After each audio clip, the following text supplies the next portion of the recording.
Hello, everybody. Welcome back to Beautifully Made.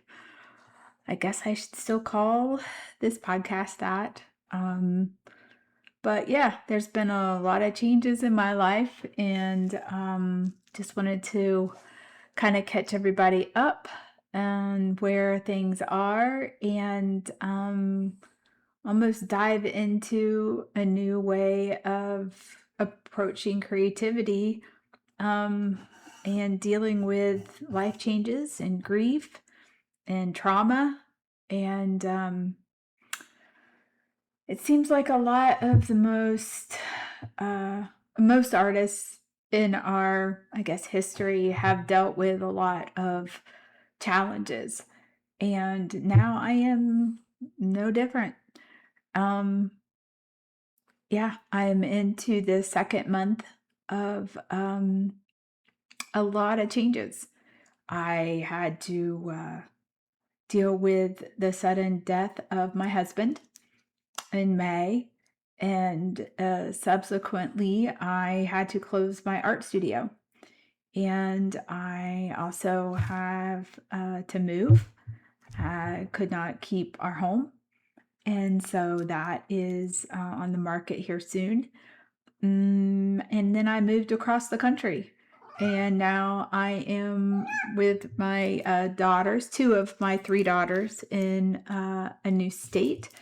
And yeah, starting an entire new life.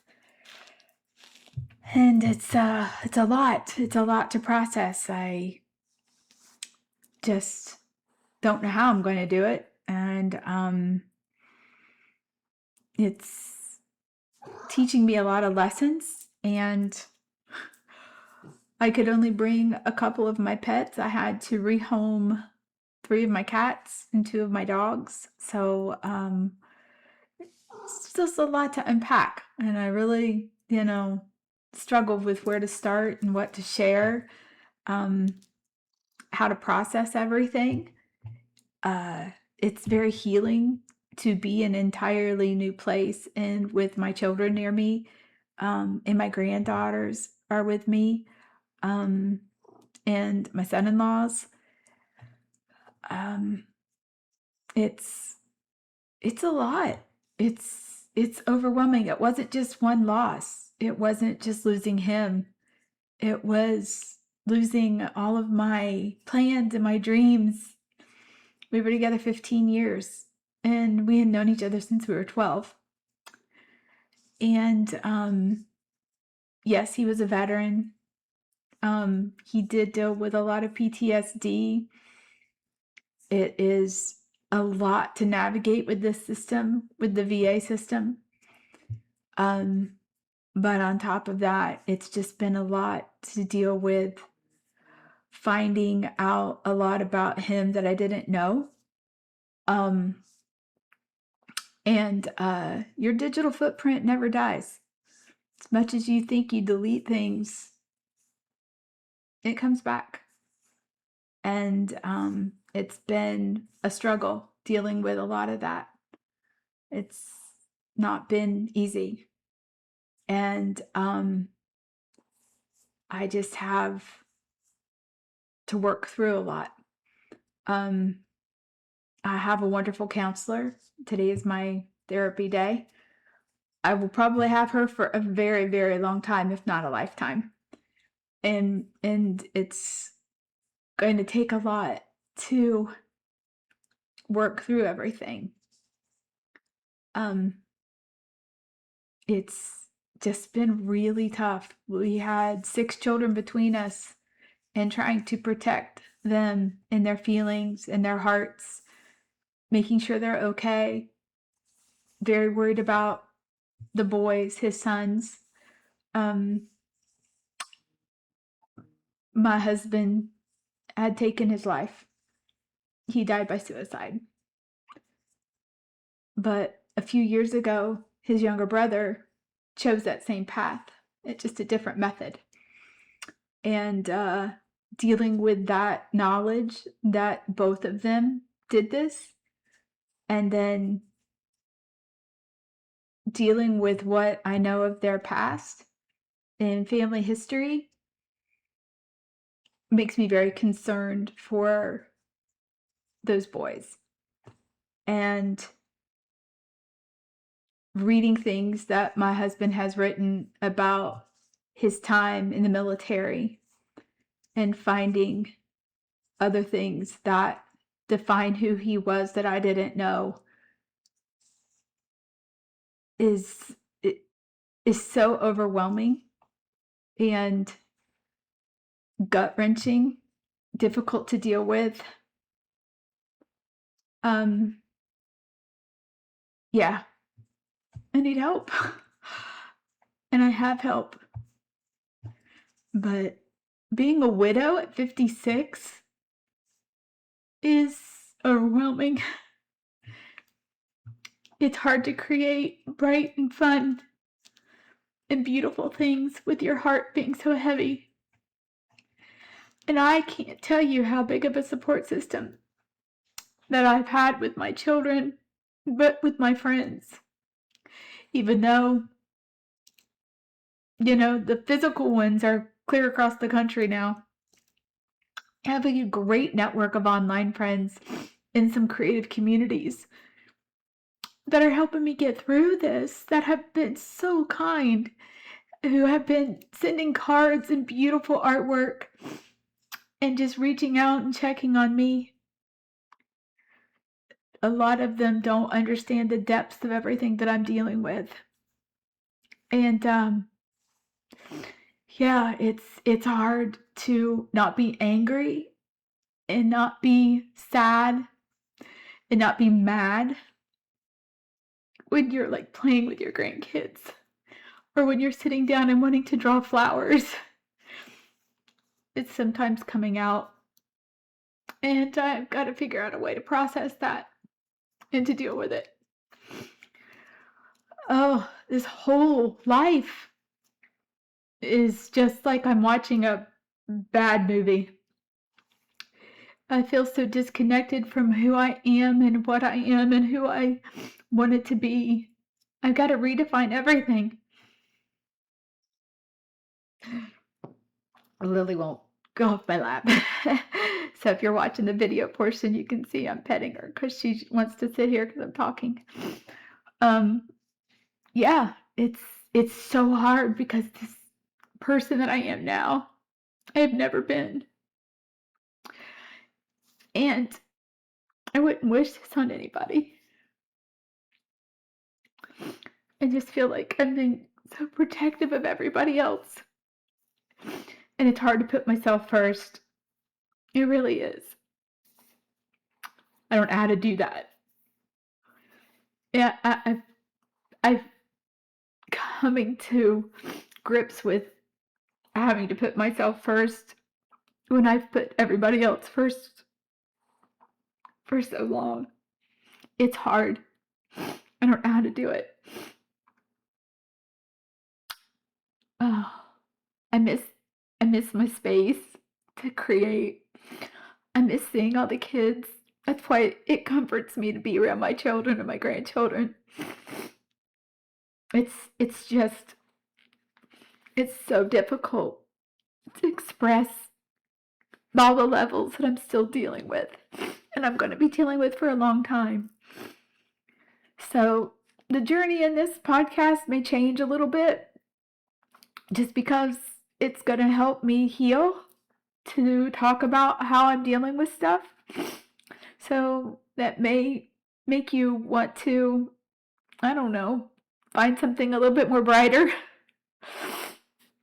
But I've been so transparent and sharing with everybody for almost 4 years. 3 or 4 years now with this. And I want to continue it because it means so much to connect with people. And maybe this will help somebody else that's going through something similar to realize that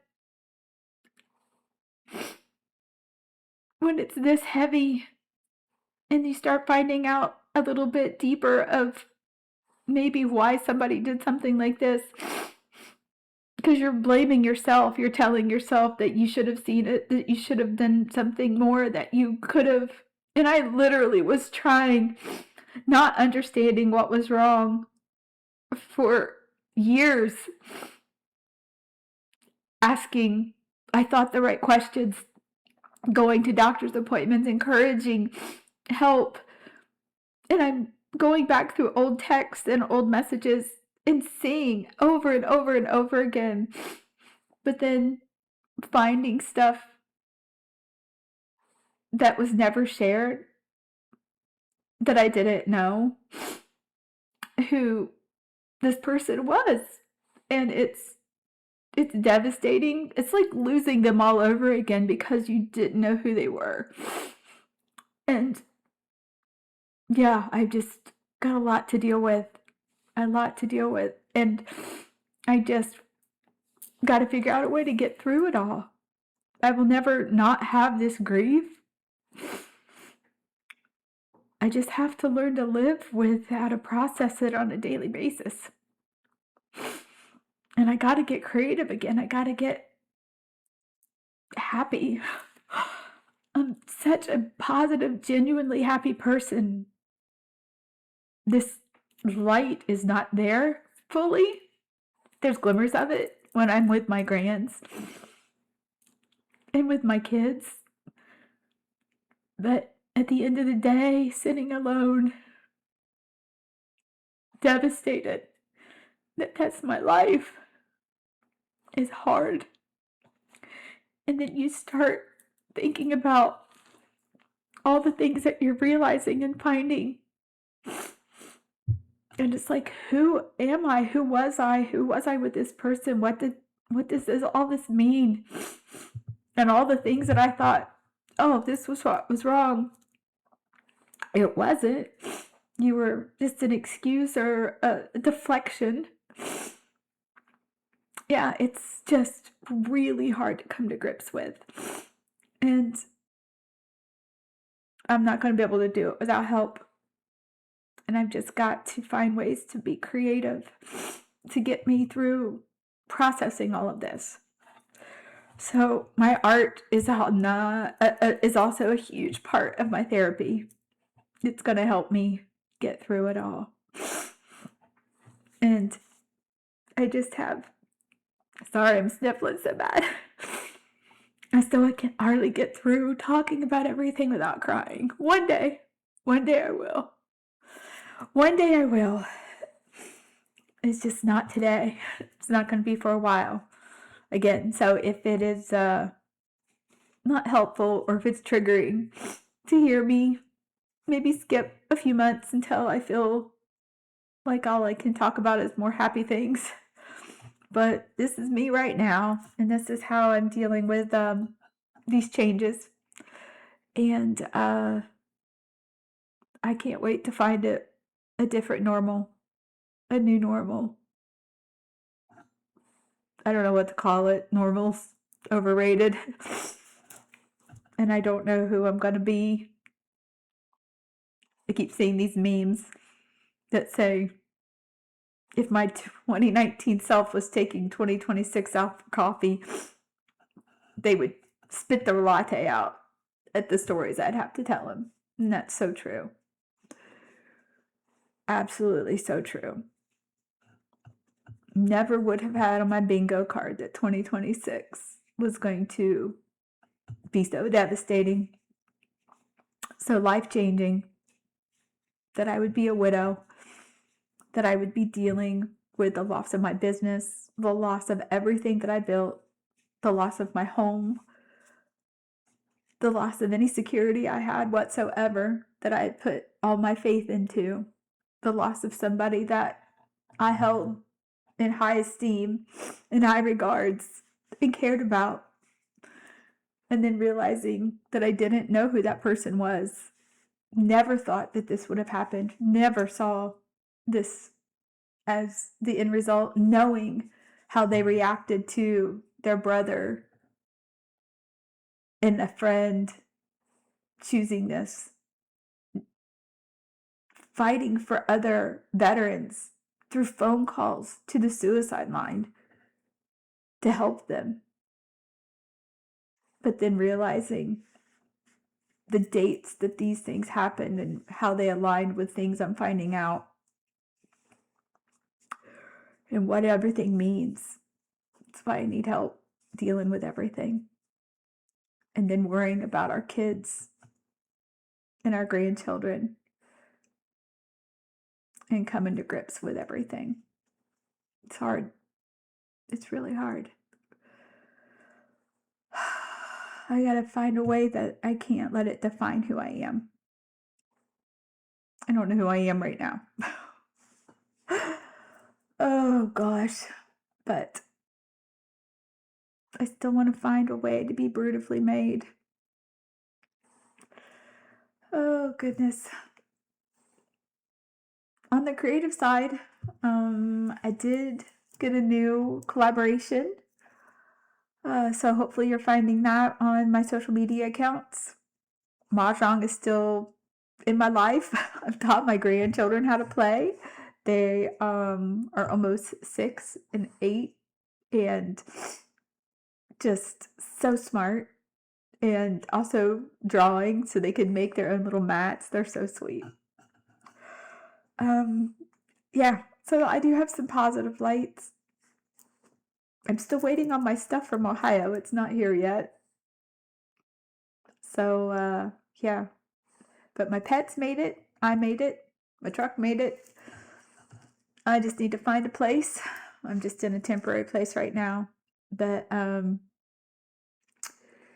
yeah, it is the Pacific Northwest for me now. So, thanks for listening.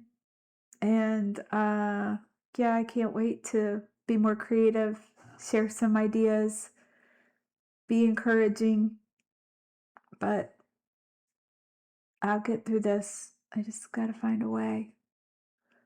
And I'll share all these struggles and these steps with you the way that I know how. They're not 100% proven. They're not right. I don't know what I'm doing. But this is a crazy life. It is a crazy life. And I can't believe this is where I'm at. I can't believe this is my life. It is like a bad movie. So if you like bad movies, welcome. Take care, and I will talk to you next time. Hopefully, I'll do this once a week. All right. Bye.